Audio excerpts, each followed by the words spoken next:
Ιησού Χριστού και της Αγίας Τριάδος να χύσω την τελευταία ρανίδα του αίματός μου υπερπίστεως και πατρίδος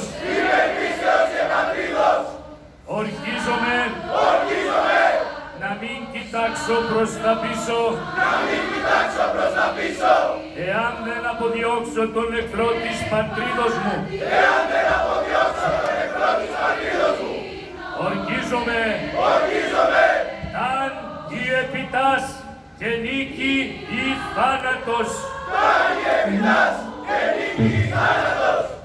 υπερπίστεως και πατρίδος